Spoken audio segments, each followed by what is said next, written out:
My name is Nathan Saunders, and I'm the General Vice President of the Washington Teachers Union.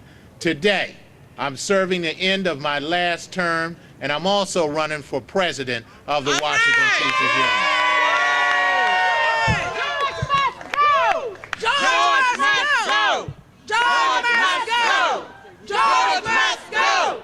Thank you very much. Vote Nathan in! Let me say thank you. I need those votes, and I don't want to stop you, but I want to tell you something, and I want to talk to you about a very important issue, and it's really three of them. The truth. And they begin with the truth, and they end with the truth. I know that's right. Now, we are in a situation where we have constituency groups here from all around Washington, D.C. We've got parents, we've got students, and we also have teachers. That's right. And I want to talk about the parents. And as I talk about parents first, I want to tell you that the story that I have to tell you about the parents is applicable to a school that's functioning well in Washington, D.C. that is in the process of being destroyed. And it's Hardy School right over there. Come on up here, Hardy. And let's talk about Hardy for a second. Hardy Middle School is a very effective school in Washington, D.C.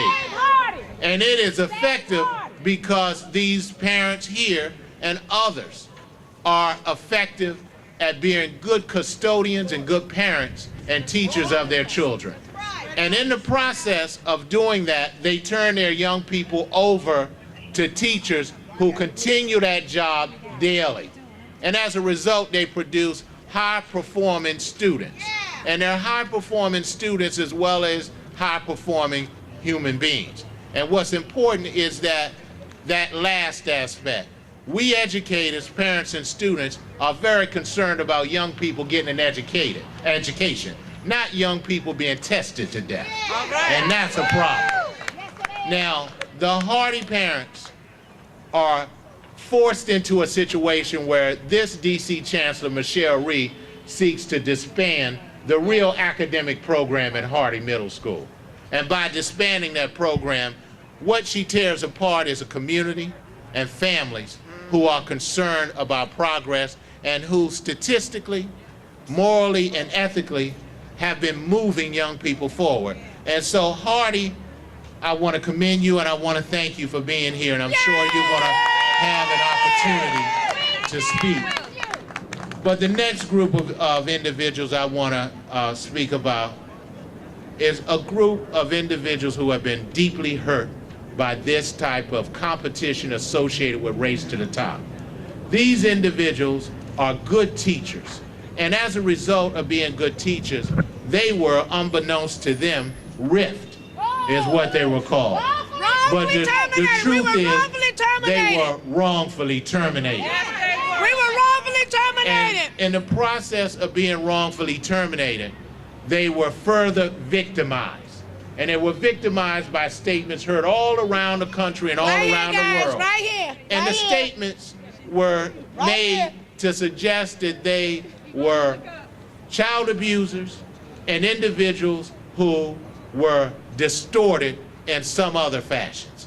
That's wrong. And Michelle Rhee was wrong for ever making those statements about individuals she did not know and things that she could not prove. Rhee must go! Rhee must go! Rhee must go! Rhee must go! Rhee must go! Rhee must go! I want to say to you, the next group that we need to briefly discuss are individuals who you have received a great deal of information about over the last week. What those of you from other states don't know is that in Washington, we have a tendency to hire high-priced consultants to do things that, well, shouldn't be done.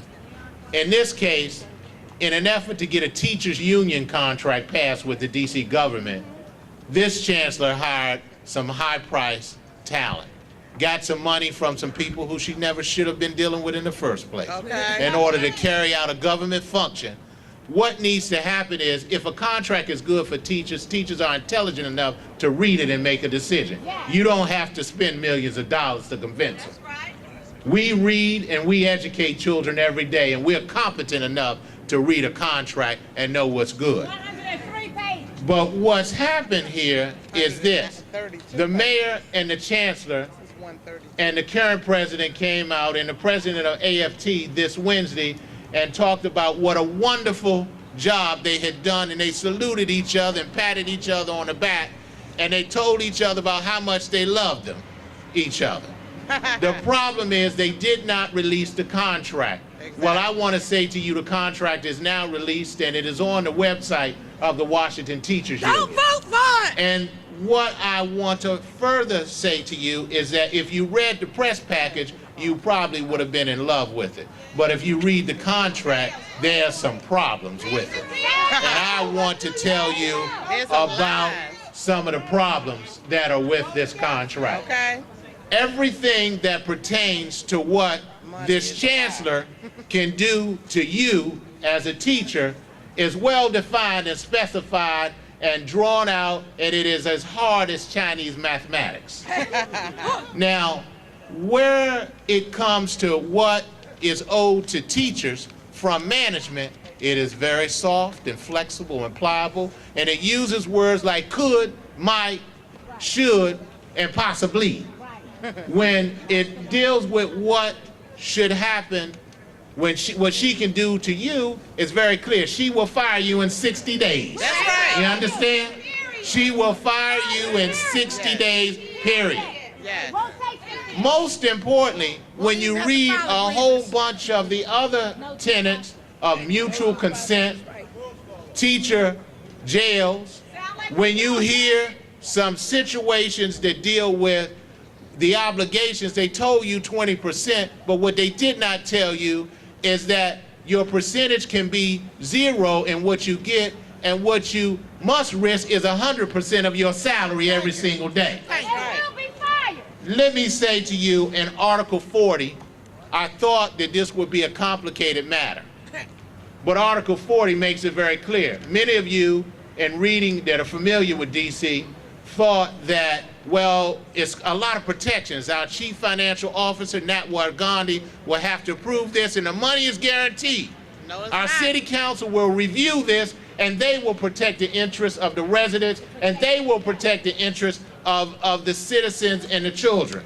Well, Article 40, which is on page 103 of the contract, tells you what will happen and what is promised.